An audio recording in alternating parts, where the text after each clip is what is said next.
Alright, so I finally graduated from the Stone Age here in my 97 Ranger, and I got a Pioneer FHX 700 BT radio. I did some looking online and found a great deal on these. Best Buy had them on sale for $100 a piece. So I bought two of them and throw one in here, another one in the Excursion. Let's see what else inside here. I got a few things out. There's a wiring harness, remote control, microphone, some installation hardware, owner's manual for noobs, and here's the radio itself.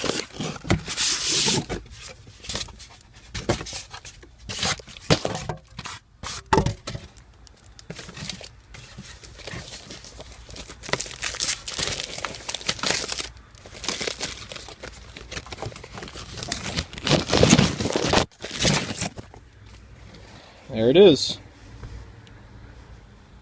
So now, take the old one out, put the new one in.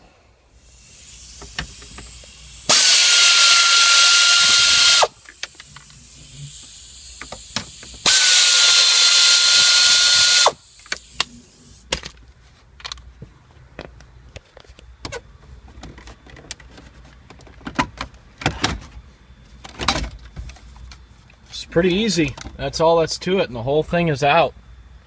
Talk about simple. Two little 7mm screws, and the whole thing just pops right out. It's easy. Here's the old radio. All you gotta do is to press these little tabs here on the side, and then it slides out of that whole fixture that I unbolted there. So there's our old one.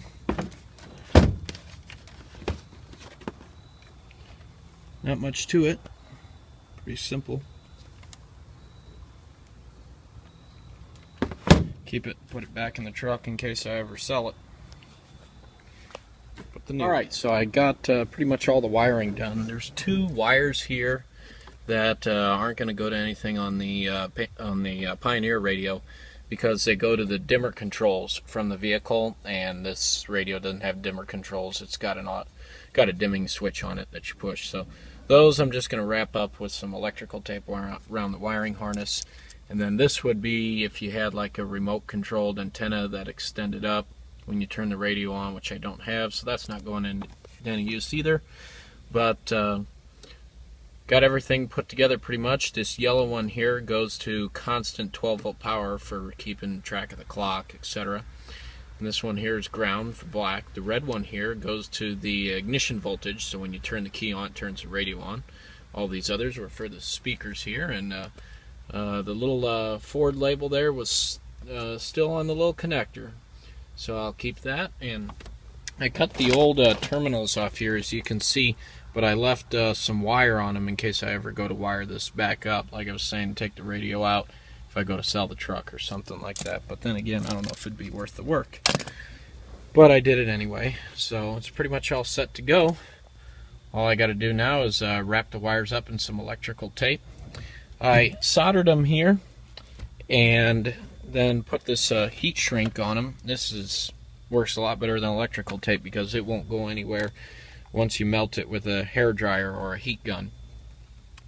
So anyways, put it back together, see how it works. Okay, so another thing I had to do was on this trim plate here, trim the lower edges off. You can see on the sides here they got this edge. That was the same on the bottom and the top here. So I just used a little grinder here and trimmed it off. Put the little blow gun on here and blew all the little plastic dust off there, and it's all good to go. So let's see if the radio fits now. Alright, not much longer. We have a finished project. It fits in there nicely. There's a little gap on either side, but it fits okay. I transferred the old clips from the Motorcraft radio over to this one, and it holds it in place just fine without any aftermarket installation hardware. Like I was saying, there's still a little gap here, but no big deal. Let's go ahead and turn it on. Lights are very bright on this thing, but there is a dimming feature here.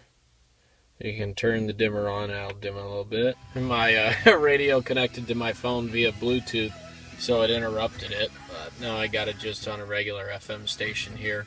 I was amazed. I think the thing I'm amazed about most is the quality of the audio and even the bass that I'm getting out of these stock speakers that I would have never thought I'd get out of them before. I like the way it changes colors like that. It's kind of cool. That's all customizable, but it was an easy installation. I also ran my microphone up here to the top corner of the screen, the windshield there. Got it clipped on the little trim panel, or the pillar trim there. And it works great. Made a couple calls, and I used Siri on my iPhone. It works perfect. The quality is very good. So for $100, I'm very satisfied, very impressed, and they weren't kidding with all the good reviews online about this radio. So definitely a good one. Easy to put in, easy to use. I love it.